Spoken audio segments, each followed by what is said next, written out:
Am I disabled? Yes or no?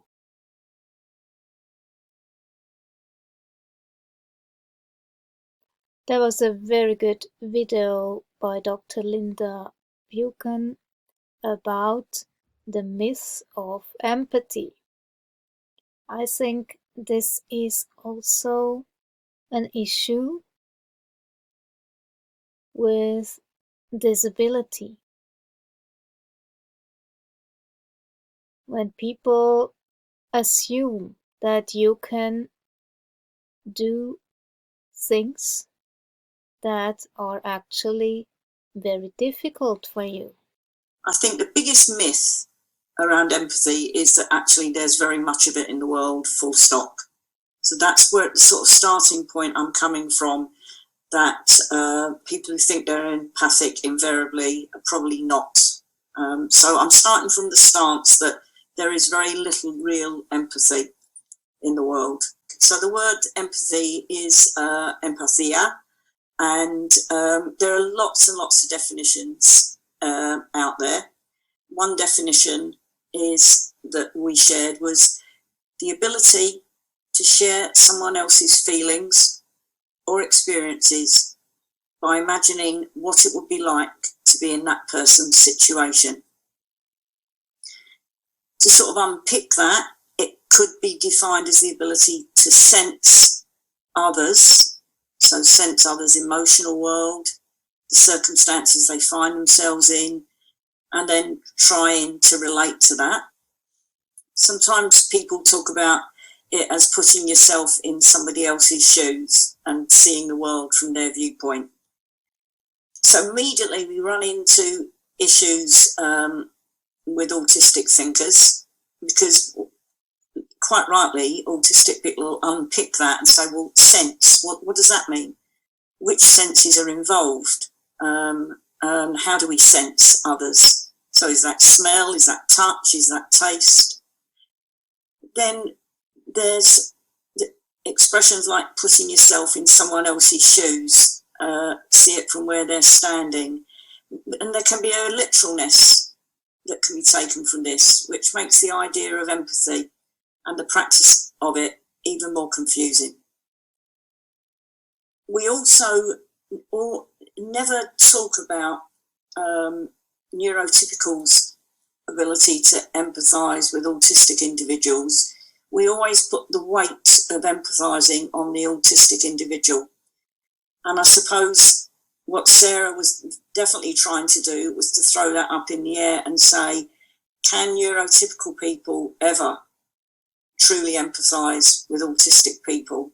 And maybe it's a vice versa, or maybe autistic people could potentially be better at it in a cognitive sense. Okay, because I'm a psychologist, let me talk a bit about some of the theoretical underpinnings of empathy. So Carl Rogers, who was described as a person-centred psychologist, so very much about trying to understand individuals' worlds and the beginnings of seeing people as the experts on themselves. He was one of the first people to speak about empathy and define it. And he described attempts at even small attempts at empathy. It's a bit like throwing darts at a dartboard. So hopefully, if you try to empathise with someone, you're at least going to get on the dartboard.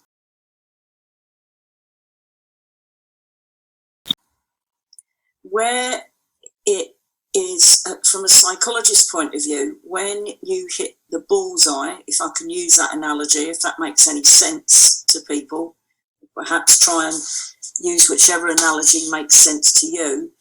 But for me, when I hit the bullseye, which Carl Rogers calls advanced, accurate empathy, it's where you make an empathic comment that the person resonates with, but hadn't even thought about it.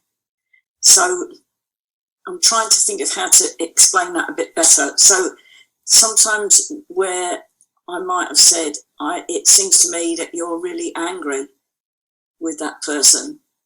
And then the individual says, no, I've never thought of myself as angry. I thought I was disappointed in the person. But actually, now you've said that, yes, I am. I'm really angry with that person. And you can almost see that when it's not very often that you can get to that stage. When you get there, you can see the person almost reconstruing, rethinking how they're thinking or feeling. However, as with most psychological principles and theories, they are based on non-autistic neurotypical people. And there's arguments as well from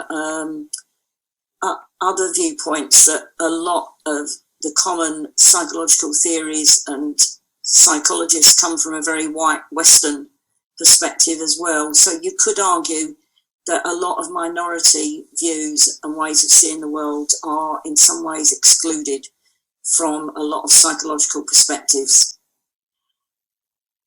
Now, one of the few psychologists who does come, and I first heard about him in my work with people with learning disabilities, so particularly non-verbal people, often autistic, where many of these psychological principles, again, they are totally excluded and not considered warranting any indication that they might need psychological intervention. So one of the few psychologists who doesn't seem to just he's come from a minority perspective in as much as he views every single individual, regardless of their physical needs, cognitive needs, religious, spiritual, any need at all, that what every human being is doing is trying to construct a model of the world. They're trying to make sense of the world, ideas about the world.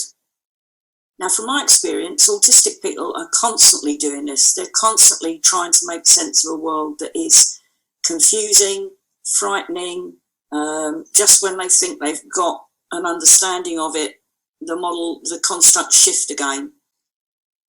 So I have found today a good article about disability. You are as valuable as anyone. In our view, it is society which disables physically impaired people. Disability is something imposed on top of our impairments. By the way, we are unnecessarily isolated and excluded from full participation in society. I understand the constructs people are trying to use to make sense of their world, the models they're trying to build up, and to find out what is it the opposite end of, say, happiness, boredom. Now, where some of the psychological theories and interventions go horribly wrong is that when you give people rating scales to rate where they are, the assumption comes from the psychologist or the therapist as to what is at the other end of that rating scale. Now, for a lot of individuals, they will be getting that wrong. Am I disabled? When I say yes, then it's because I have a diagnosis of autism spectrum disorder, ASD, and that comes under the broad spectrum of conditions that are recognized as disabilities. If this form is part of a process that requires documentation, I can provide a copy of a detailed report by the psychologist from Britain's Free National Health Service who diagnosed me. When I answer no, then it is because for the 42 of my 50 years that preceded my diagnosis, in my case, I was diagnosed at age 46, and I only started to suspect that I was autistic around 2018. Around 2012, I was looking into introversion, Because in a society that celebrates extroversion, being outgoing, dynamic, enthusiastic, well, already there you might feel you are standing out because you don't have that. So I always knew that I was different, and it caused me a lot of inner pain. When I was a teenager, especially, I was even feeling depressed and suicidal because, as teenager you go through a lot with all those hormones changing. But when you feel like an outcast, when you feel different, when you feel you don't belong, you feel like you are an alien from another planet, you just don't fit in, have difficulty with stuff that seems easy for others, it can cause you quite a lot of inner stress, and you feel isolated because nobody understands you, why you are like this. So, well, it took a long time until I discovered that there was more to that feeling different. I was reading all the books, Susan Cain's Quiet, The Power of Introverts in a World That Can't Stop Talking, Sophia Dembling's The Introvert's Way, Living a Quiet Life in a Noisy World, Laurie Helgo, Introvert Power, Why Your Inner Life is Your Hidden Strength, Marty Olson-Laney, The Introvert Advantage, How Quiet People Can Thrive in an Extrovert World. And all those books really helped me for the first time in my life to not feel like a failure. And I realized I am definitely an introvert because I need to recharge in solitude and silence, and I feel exhausted and drained when I am among people for too long, although I really enjoy to interact with people. If it's the right person, of course. So deep, meaningful exchange, that's wonderful. It feels nourishing, but after some time, you have enough and you say, okay, now I need solitude.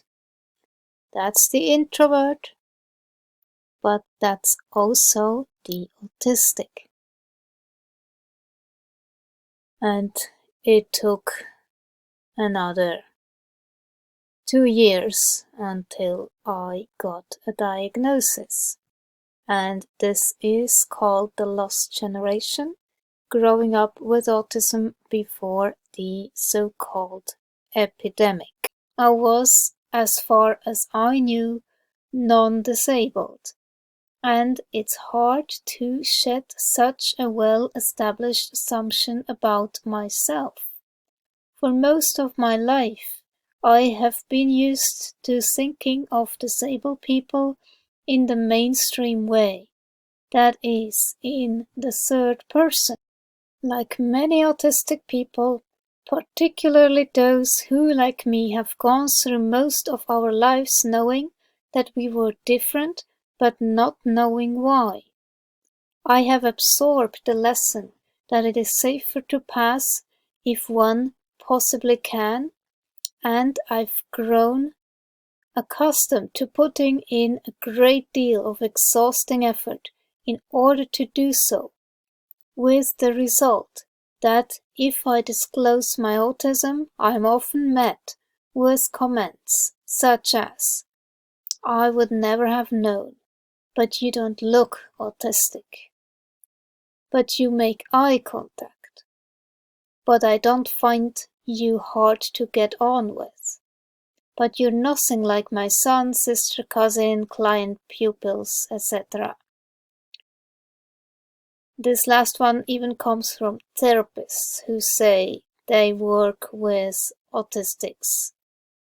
So you can't be autistic because you are way more functional. But there is a big difference between level 3 autistic and level 1 autistic, the so-called high functional or low functional. But even as level 1 autistic, you still struggle with a lot of stuff.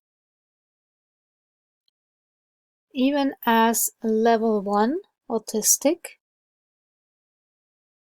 when you are in sensory overload, you are in sensory overload. And in fact, it has happened to me that I go into shutdown and even a form of catatonia. Stop moving, stop talking, stop interacting, because everything is just too much. And all you would need is rest, solitude, silence, and maybe even sleep. Catatonia, shutdown and breakdown in autism. Not the most jolly of titles, and this also might be of benefit to people who are in lockdown at the moment as opposed to shutdown, and it might be that some of you, as a lot of the people are telling us here, are actually more relaxed. We had one mother say that for the last 9 weeks her son hasn't had one single meltdown, and that's a record. So it's catatonia, shutdown and breakdown in autism, so trying to distinguish those. One of the foremost people in the field is Dr. Amita Shah, who worked with Lorna Wing, who you may remember, one of the forerunners in the world of autism in this country and indeed the world. Amita Shah is the UK expert on catatonia, and I had the privilege to work with her. She has written a book which has the same title as this, and if people are interested, I recommend they read the book. I also have some of the original journal articles here, and the first journal article that was written by Amita Shah and Lorna Wing is called Psychological Approaches to Chronic Catatonia-like Deterioration in Autism Spectrum Disorders. So, let me give you a bit of the history. The term catatonia was first coined by Carl Baum in 1874. So, this is now on the second slide. There was a big misconception in the 1990s which linked catatonia to schizophrenia and psychoses. Shah quotes that this misconception came about due to, as she put it, the widespread reliance on the Diagnostic Statistical Manual and International Classification of Diseases, and here I quote, as absolute truths rather than guides for clinicians, unquote. So you may remember that DSM and ICD are the handbooks that we use to diagnose, and I think she's quite right by saying that it's important to rely on the skills and experience of clinicians as well as being guided by these criteria but not wedded to them. To this day there are misconceptions and misinformation about catatonia. I'll try and explain some of those. On that slide there has to be at least 3 of, as they call it, the symptoms. However, you will note that 7 of those 12 symptoms actually overlap with what are called symptoms of autism. So let me go through them. So the first one is catalepsy, which is where people's muscles become very rigid and they are stuck in a fixed posture. The next one is wavy flexibility. Now, what on earth does that mean? It's a decreased response to stimuli and a tendency to remain in an immobile posture. So it's not like catalepsy, which is very rigid. It is much more fluid. Then there is what is called stupor, where people look unresponsive. Agitation, mutism, negativism, posturing, which relates to actually adopting different postures, mannerisms, stereotypies, grimacing, echolalia, and echopraxia. So echolalia is the repeating things back. Echopraxia is copying body movements. So you'll see that 7 of those could be autism on their own. The next slide looks at ICD-11, the International Classification of Diseases, and I think it's a better definition of catatonia, where it says there has to be several of the following: extreme slowing or absence of motor activity, purposeless motor activity, unusual or bizarre postures, and it did say resistance to instructions, which is now no longer linked to catatonia. The next slide shows if you rigidly follow DSM and ICD, it has led to catatonia being misdiagnosed and individuals not being diagnosed when they should. The next slide helps us think about what is catatonia then. And one definition that I find quite helpful is a gradual deterioration or breakdown in functioning and difficulty with voluntary movement. However, this definition still misses out some subtypes of catatonia, which I'll try and explain, but they include episodic catatonia, intermittent shutdowns, and the side effects of medication. So the next slide, I've tried to draw on some real life examples. So the first goes a long way back to when I was working with people with learning disabilities, and there was quite a lot of thinking about what's called intention movements, intention tremors, some of which you see in Parkinsonianism. And there was one man who, when we sat him at the dinner table and put his knife and fork there, he would freeze and was unable to pick up his knife and fork. However, if we tapped him on the shoulder, that then enabled him to move his arms and he would pick up his knife and fork and eat in the usual manner.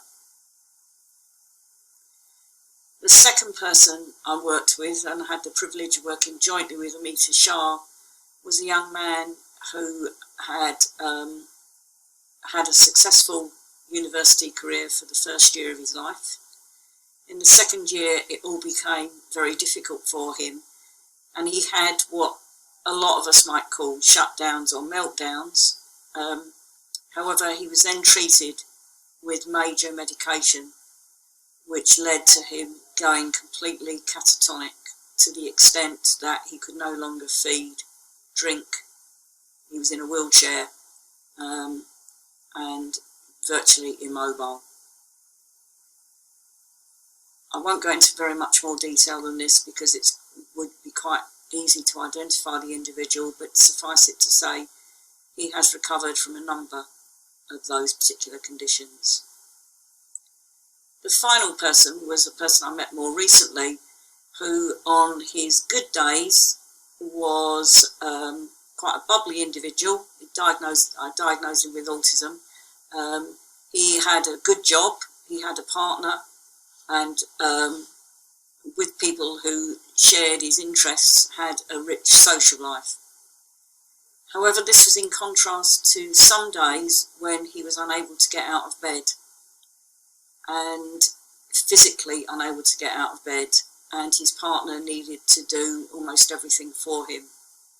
We tried to chart what the triggers of that might be, and certainly it was almost certainly linked with stress, and almost certainly linked with where he had had a very busy time and maybe insufficient time to recover.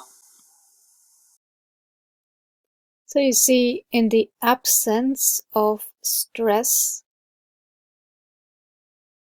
one functions fairly well, all is fine, but when there is pressure, when there is stress, and pressure is a trigger of stress, then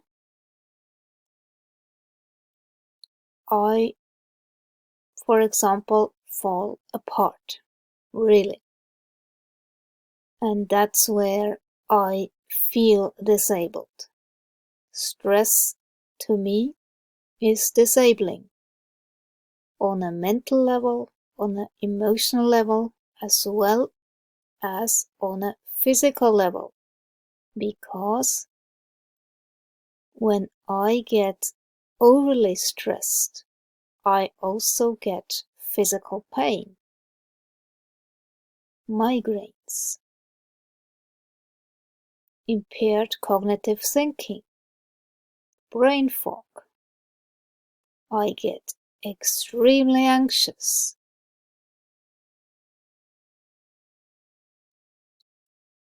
So that's why when you ask me,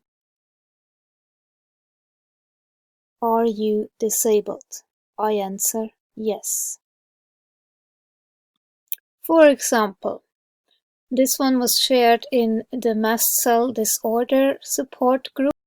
It appears to be funny, and it is when this happens at home. I laugh about this myself, the way I am distracted at times. So my body is already in another room, but my brain stayed in the kitchen. So I completely forgot what I wanted to do. Or the example with the box. Happened to me too. At work, when my autistic brain gets overwhelmed, sensory overload, stress, and then my mast cells release histamine, and there you have it, brain fog alert. Wish I had such a card sometimes.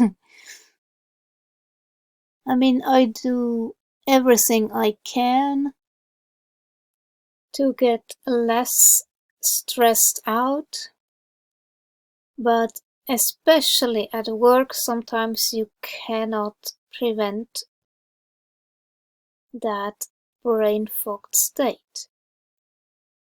I already eat in a way that prevents inflammation, meaning being fat adapted, carnivore, having removed all the trigger foods, all of that. I try to sleep enough, and I also take, for example, ashwagandha, the B vitamin complex, lithium orotate, 5 milligram supplement, vitamin D, K2, omega-3.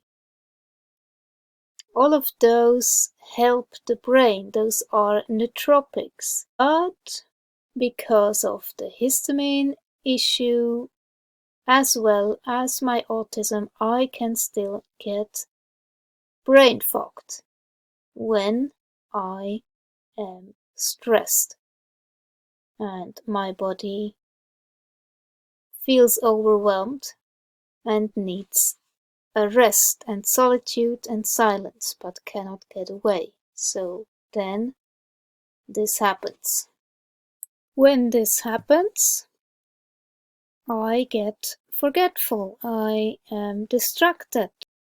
I have to go back at times and ask the customer what he ordered because I cannot remember it. And this is when I feel stressed, and automatically when I feel stressed, then there is a histamine release, and histamine will cause that brain fog, unfortunately. So back to that article, am I disabled? You asked if I considered myself to be disabled, but as you can see, one of the reasons why that's such a tricky question is that before I answer it, I'm trying to calculate the relative merits of yes, no, and prefer not to say, based on my best guess about what you think disability is, what you think it looks like, and how you'll treat me based on my answer. Just like I calculate whether it's worth responding to every unkind, untrue, and damaging comment I see or hear about autism. Just like I calculate whether going into any given social situation will be worth the tiredness and the effort of processing and checking my performance for hours or days after the event. Just like I calculate whether I have enough social energy to interact with the person I've recognized on the other side of the road, or whether I should put my head down and pretend I haven't seen them. It's an exhausting and dispiriting business. In fact, it's, yes, disabling. But what's disabling about my condition can't easily be disentangled from. What is disabling about the effort it takes to manage it and to manage other people's responses to it as well? Yeah, I find that one the most triggering. Other people's responses. You can't ever really calculate that. You don't know. And invalidation, it's traumatic, it's stressful. So I have the choice. Do I want to put on a dog and pony show, or do I want to out myself as autistic right away? And it really depends on the person and on the situation, and also, is it worth it, the effort? If you don't see that person ever again, I don't think you should disclose your autism. However, now at work, I have to disclose it because of my obvious struggles with feeling stressed and not being able to putting on the same excellent performance at all times.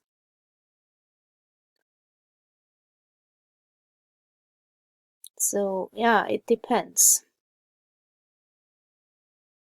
I have certain traits that seem to fit the medical model of disability and which could be considered impairments, that is, unfortunate deviations from statistical normal functioning.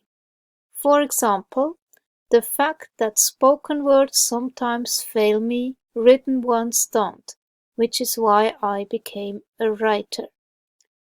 It is as much a compensation for my weaknesses as it is an expression of my strengths. The fact that my auditory processing sometimes lets me down, causing other people's speech to hit my ear in the first instance as just noise, with the meaning kicking in a beat or two later. The fact that I can't cope with crowds. The fact that I'm almost place blind and need help to not get lost.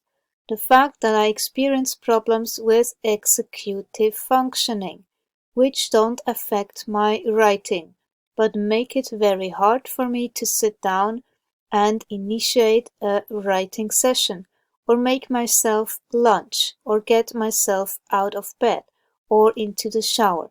In fact, that I have trouble getting to sleep. The fact that I can't cope with noise. Light touch. That's horrible. I need really firm touch. Then you have the smell of certain perfumes or aftershaves. Oh my gosh. This is so hard to cope with because you cannot get away usually. Especially when it is a customer who stays in the room for some time. Oh, you can't avoid it, and then you almost puke while serving the customer because of that smell. And then you have the texture of certain fabrics or the texture of some foods. Well, and this is where it is really different from introversion. There is so much more of the sensory overload that autistics struggle with. Yeah, and then the fact that I'm never quite sure where I am in space. These things are all real, and they are the sort of answers you're looking for when you look at me behaving nicely and ask, but how does it manifest itself? You have no business asking that, by the way, but I've calculated that it's less trouble to throw you a bone than have you disbelieve me and suspect me of a false claim to some kind of special attention. But that's not the most distressing thing. Dealing with you, that's the most distressing thing. If a wheelchair user fails to get into a building, this is a failure not of their body, but of the building's design. If by disability you mean the social model, then it's a definite, unambiguous, unhesitant yes. The social model was formulated by a network of British disabled activists, the Union of the Physically Impaired Against Segregation, in the early 1970s. It is explicitly critical of the conventional medical model, which sees disability as synonymous with impairment. As they wrote in their Fundamental Principles of Disability in 1975, that's 1 year later than I was born. In our view, it is society which disables physically impaired people. Disability is something imposed on top of our impairments. By the way, we are unnecessarily isolated and excluded from full participation in society. Disabled people are therefore an oppressed group in society. The social model distinguishes between the impairment, which is a property of the individual, and the disability for which society is responsible. To take one commonly used example, if a wheelchair user fails to get into a building, this is a failure not of their body but of the building's design. From this perspective, the harms associated with disability come from the societal forces, from marginalization and stigmatization. Disability then becomes a political matter, an issue of structural oppression. The social model sits well with the neurodiversity paradigm, which arose in response to the medical model of autism, the one that, as Chapman points out, defines all our characteristic, cognitive, emotional, behavioral, and sensory traits in terms of deficits. As Steve Silberman explains in Neurotribes, the term neurodiversity was first coined in the 1990s by the Australian sociologist Judy Singer, after her daughter was diagnosed with Asperger's and she began to recognize traits in herself. Since then, the use of the word has proliferated, and so have its definitions. One that I find useful, as articulated by Chapman, explains the neurodiversity paradigm as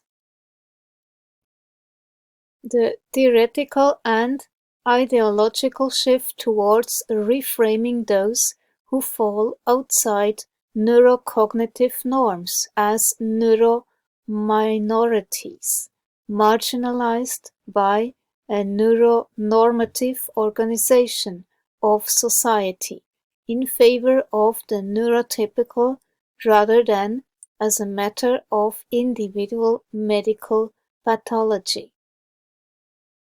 Adopting this paradigm isn't only a matter of changing the way we describe autism.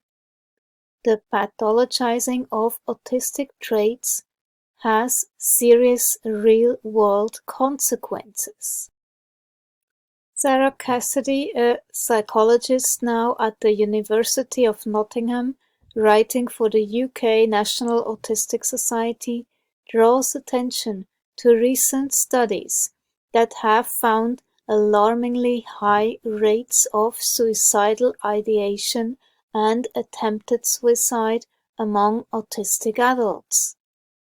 Neurodiversity means that I don't have to apologize for being myself, and that parents don't have to apologize for their children. It means that we are not walking tragedies, and that we don't belong in the bin. Yes, for being disabled, because identifying as disabled has enabled me to accept myself, to acknowledge my limitations and my particular difficulties without shame. I so agree with that. In a just society, it should be possible for everyone to assert their right to live and thrive without editing out those parts of themselves that are difficult or challenging, and without recourse to the hardship-denying rhetoric that can limit the usefulness of both the social model and the neurodiversity paradigm.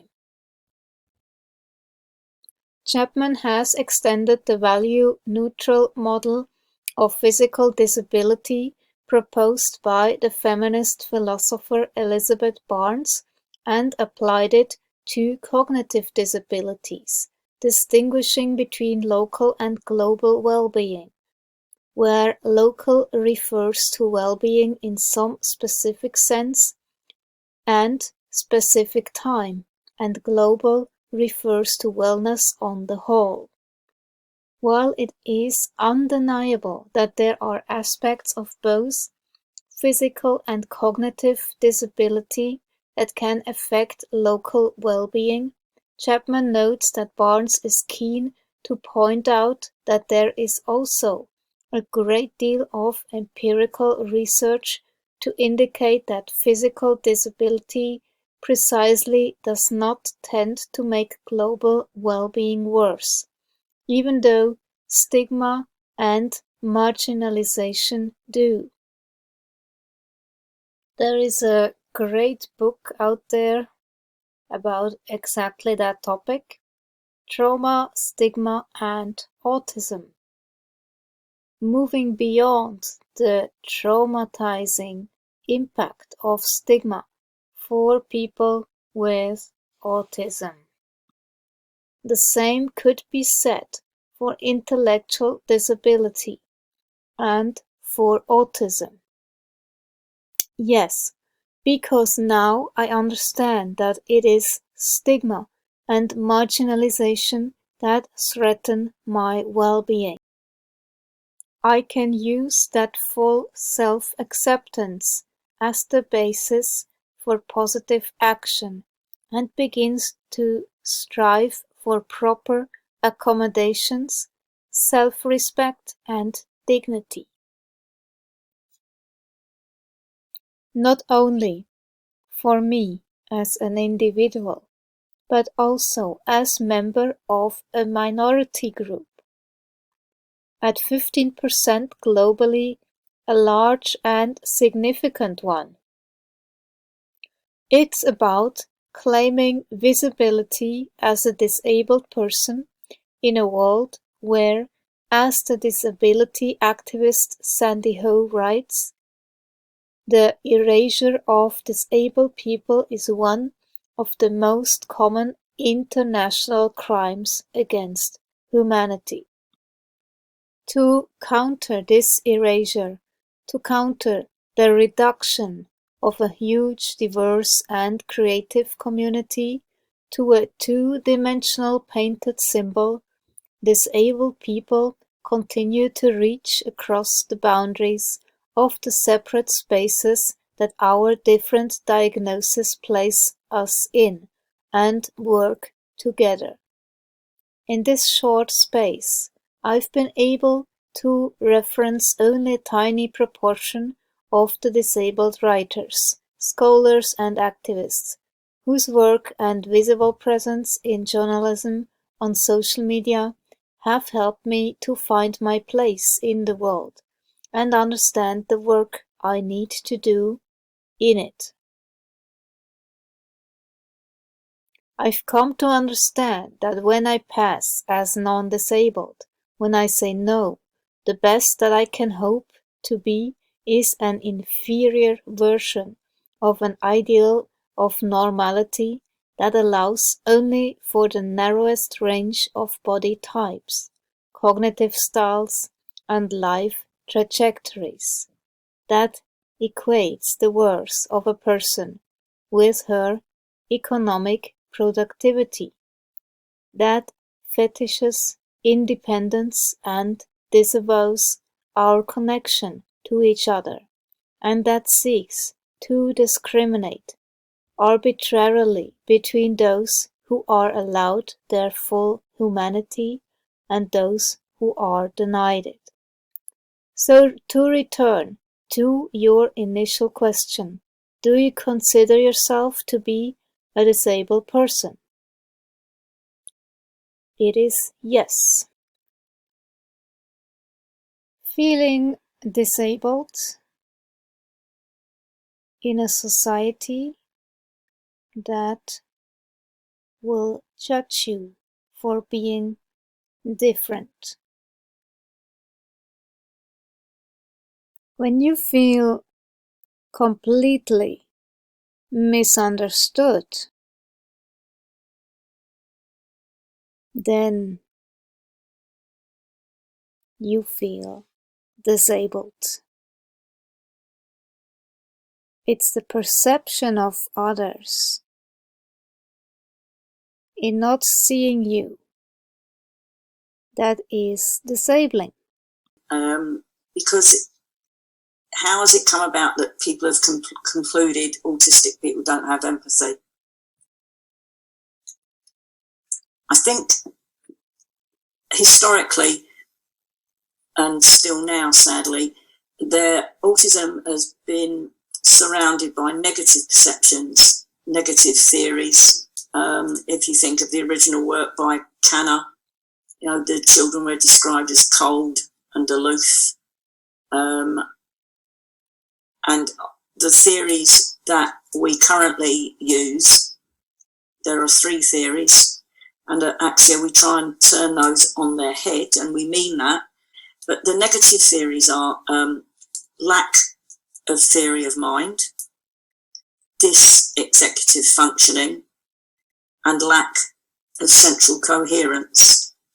Now, what we try and do at Axia is we obviously can't ignore the major theoretical underpinnings of autism along with the diagnostic criteria, but they're all based on a deficit model. So dis-executive functioning means difficulties with executive functioning. Lack of theory of mind, it's clear, isn't it, with the word lack. And then weak central coherence is a very negative view. Now, particularly with central coherence, that is the ability to focus on detail and to see detail that other people don't. And the wider context is in some ways irrelevant because the focus is on detail. And to me, that can be, in the right environment, that's an enormous strength. That in a lot of professions and walks of life, we want people who are spotting the detail. Yes, we want people who are seeing the wider context, but neither one is superior to the other. We need them both. So that's why at Axia we talk about central coherence, and we celebrate the fact that this attention to detail is there. It may be about cognitive experiences. So you could argue, and indeed Sarah did, that autistic people and non-autistic people find different things important and therefore have different priorities and concerns. So non-autistic people, much more interested in social situations, social motivation, therefore expect more socially from other people. Whereas maybe autistic people have different priorities and concerns, and are not as socially motivated. Then there's different life experiences, and of course all of our different life experiences would impact on our ability to empathise, and that could go either way. So some people who've had a lot of awful life experiences are perhaps more able to empathise with people that have had awful life experiences. Sometimes the opposite happens, where you actually then assume that everyone has experienced the same life experience, say a bereavement, in the same way, and that can be a dangerous path to tread. On a more simple note, I know Sarah and I would often joke about things that seem to matter to some of our neurotypical colleagues, and Sarah would say, I really don't understand why there's any concern or interest in that, and therefore if you really can't understand that, putting yourself in that person's place would be more difficult. We know that for some people facial expressions can be an issue. Now we know and it's extreme in inverted commas, some people have what's called prosopagnosia, which again comes from the Greek, prosopo, and I can see Calvin's face now, and agnosia, so meaning that you don't know faces. So some people, and I've worked with a lot of non-verbal people where the face is actually irrelevant, and it will be other things about the person, such as their footsteps, that they would recognise. And that becomes difficult if, for example, the person changes their shoes and so the footsteps change, that they may not recognise that person. Now, often we use facial expression to make a judgment about how other people are feeling. We can get that wrong, but there are certain expressions that would usually indicate certain emotions. However, this again with neurotypical people, they often misjudge profoundly how the autistic person is feeling, and people make all sorts of assumptions that you aren't feeling things because of the way your face is.